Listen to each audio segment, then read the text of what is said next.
बच्चों, आज हम संस्कृत के सबसे महत्वपूर्ण चैप्टर जिससे हम संस्कृत पढ़ना सीखते हैं, बोलना सीखते हैं, जब तक हमें संधि का चैप्टर नहीं मालूम होगा तब तक हम संस्कृत विषय के बारे में नहीं समझ सकते हैं, नहीं पढ़ने का कोई आगे बढ़ सकते हैं। इसलिए आज हम सबसे महत्वपूर्ण चैप्टर आप लोगों के बीच लेकर आए हैं, संधि। संधि सीखने से पहले कुछ बातों को ध्यान देना होगा। जैसे इसमें संधि जो होता है वर्णों का मेल होता है। वर्ण के बारे में जानना होगा। वर्ण आप लोग जानते होंगे, वर्ण उस मूल ध्वनि को कहते हैं जिसका खंड या टुकड़ा नहीं किया जा सकता। तो सबसे पहले हम जानेंगे स्वर वर्ण।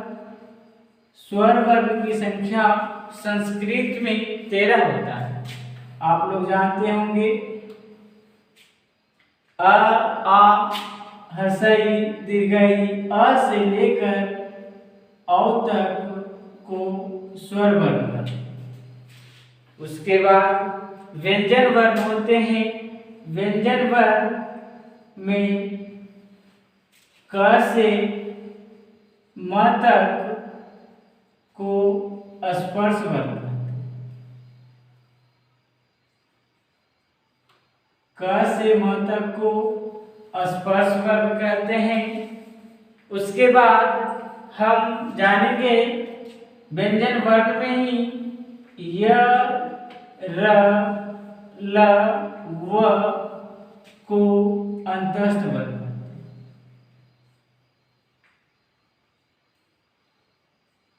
अंतस्थ कहते हैं। तालव स, मूर्धन स, दंत स, ह को हम ऊष्म वर्ण। सबसे पहले संधि में पढ़ने से पहले हम इसके बारे में जानकारी होना बहुत जरूरी है कि 13 स्वर वर्ण है, 33 हमारा व्यंजन वर्ण है। व्यंजन वर्णों का 3 प्रकार है, स्वर वर्णों का 2 प्रकार है। स्वर वर्णों में 2 भागों में बांटा गया है। शॉर्टकट में हम बता देंगे। पहला होता है स्वर वर्ण। पहले को क्या कहते हैं? स्वर वर्ण के 2 भेद हैं। पहला ह्रस्व स्वर और दूसरा को कहते हैं दीर्घ स्वर। ह्रस्व दीर्घ स्वर जानना बहुत जरूरी है। उसके बाद हम व्यंजन वर्णों को 3 प्रकार से बांटते हैं। क से म तक को स्पर्श वर्ण, य, र, ल, व अंतस्थ वर्ण, तालव स, मूर्धन स, दंत स, ह को ऊष्म वर्ण। अगर आपको ये व्यंजन वर्ण मालूम है तो संधि सीखने में कोई दिक्कत नहीं होगा। अगर जब आप पहली क्लास भी कर रहे हैं तो पर भी यह विषय आसानी से समझ में आ जाएगा। भले लगता है कि संस्कृत कठिन विषय है, लेकिन ये कठिन नहीं है। सबसे पहले हम संधि में चलेंगे। संधि जो होता है वर्णों का मेल होता है। 2 अत्यंत संयोगी वर्णों के मिलने से जो विकार उत्पन्न होता है उसे संधि कहते हैं। कहने का अर्थ है जब 2 वर्ण आपस में मिलते हैं तो जो विकार होता है, मतलब एक अलग सा वर्ण बन जाता है, उसे हम संधि कहते हैं। संधि पहला क्वेश्चन आपसे यही पूछता है कि संधि में किसका मेल होता है। तो संधि में हम बताएंगे कि वर्णों का मेल होता है। और जब वर्ण बनते हैं तो वर्ण मिलते हैं तो विकार उत्पन्न होता है, उसी को संधि कहते हैं। तो यह परिभाषा में स्पष्ट रूप से बता दिया गया है। आपको स्थिर के साथ देखते रहेंगे वीडियो को, क्योंकि हम बारीकी के साथ एक के बाद एक टॉपिक को हम बताएंगे, कहीं आगे नहीं बढ़ेंगे, हर टॉपिक को बारीकी से समझाएंगे। यहाँ पहले हम समझाना चाह रहे हैं, जब दो अत्यंत संयोगी वर्णों के मिलने से, जब दो वर्ण मिलते हैं तो जो विकार उत्पन्न हो जाता है उसी को संधि कहते हैं। जैसे कि आप देख सकते हैं कि यहाँ पे कौन सा वर्ण मिल रहा है, यहाँ पे देखेंगे विद्या में प्लस से पहले और प्लस के बाद को मिलाना है। प्लस के पहले आ है और प्लस के बाद भी आ है। तो आप यहाँ पे देख रहे हैं कि दो वर्ण मिलेगा, जब दो वर्ण मिलता है तो जो विकार उत्पन्न होता है आ प्लस आ हो जाता है। ये सारा ट्रिक, ये सारा नियम हम आगे के क्लास में पढ़ेंगे। सभी को आज करने की जरूरत नहीं है, ये कैसे कैसे हो जाता है एक बार पढ़ लेने के बाद आपको हमेशा के लिए याद हो जाएगा कि आज और आ होता है। ये आगे स्वर वर्ग के 5 भेद हैं, उसमें आपको पढ़ने को मिल जाएगा। अभी हम सीधा सीधी बता रहे हैं कि आ प्लस आ होता है तो विद्या प्लस आलय विद्यालय हो जाता है।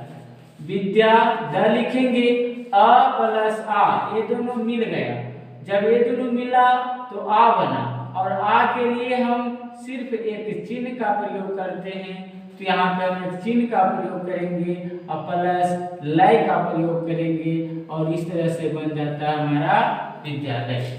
दूसरा उसी तरह से आपका ये जो संधि है व्यंजन संधि से लिया गया है। आप उदाहरण उत्त प्लस चारण तो त का च हो जाता है। ये कैसे हो जाता है अगले क्लास में जब हम व्यंजन संधि में पढ़ाएंगे तो बारीकी से बताएंगे कि कैसे हो जाता है। तो यहाँ पे त और यहाँ च का मेल होता है तो बनता है इसका उच्चारण।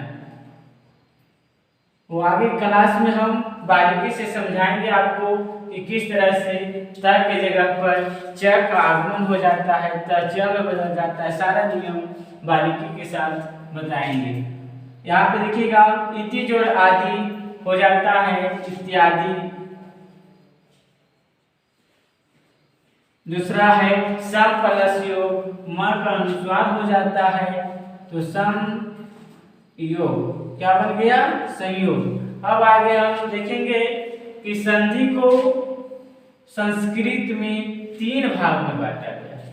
संधि को संस्कृत में 3 भागों में बांटा गया है, जिसमें से पहला है स्वर संधि, व्यंजन संधि और तीसरा है विसर्ग संधि।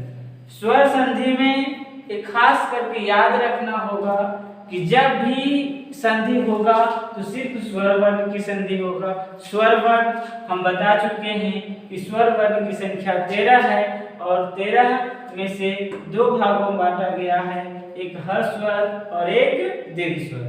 तो ये जो स्वर संधि में हमेशा पूछता है सवाल में कि स्वर संधि होगा कि व्यंजन संधि होगा कि विसर्ग संधि। आपको इस तरह से दे दिया इति जोड़ आदि कौन संधि है, तो इसमें हम देख लेंगे त में ई जुटा है और बाद में आ जुटा है। इसका मतलब दोनों कौन वर्ण है भाई, तो स्वर संधि। स्वर वर्ण है तो स्वर वर्ण है तो स्वर संधि होगा। अगर जो एक वर्ण भी व्यंजन संधि का है तो व्यंजन संधि होगा। अगर जो विसर्ग प्लस के पहले विसर्ग है, प्लस के पहले मतलब यहाँ पर अगर जो विसर्ग है तो ये कौन संधि हो जाएगा, विसर्ग संधि। आगे है, अब एकाएकी करके हम आगे बढ़ते हैं स्वर संधि की ओर और स्वर संधि में बताएंगे। सबसे पहले आपको आदि रहना होगा कि स्वर संधि 2 प्रकार के होते हैं, ह्रस्व स्वर और दीर्घ स्वर। स्वर संधि में स्वर वर्णों का मेल होगा, तो पहले ही बता दिए। तो परिभाषा में जैसे बताया गया है कि स्वर वर्णों के मेल के कारण स्वर वर्णों में जो विकार उत्पन्न होता है, जब स्वर वर्ण मिलेगा तो स्वर वर्ण में ही विकार उत्पन्न होगा। तो जो स्वर वर्ण में विकार उत्पन्न होता है उसे स्वर संधि कहते हैं। स्वर संधि के 5 भेद होते हैं। स्वर संधि के कितने भेद होते हैं, 5 भेद होते हैं, जिसका नाम हम नीचे लिख दिए हैं। दीर्घ संधि, गुण संधि, यन संधि, वृद्धि संधि, अयादी संधि, ये पांचों के बारे में हम एकाएक एक के बाद एक करके हम अगले क्लास में आप लोगों को बताएंगे। अगर जो इसमें कहीं भी आपको समझने में दिक्कत है तो आप कमेंट करेंगे ताकि हम उसे अगले क्लास में भी समझाएंगे। और अगले चैप्टर रहेगा दीर्घ संधि। अगर जो वीडियो अच्छा लगे तो सब्सक्राइब जरूर करें एवं लाइक जरूर कर देना। धन्यवाद।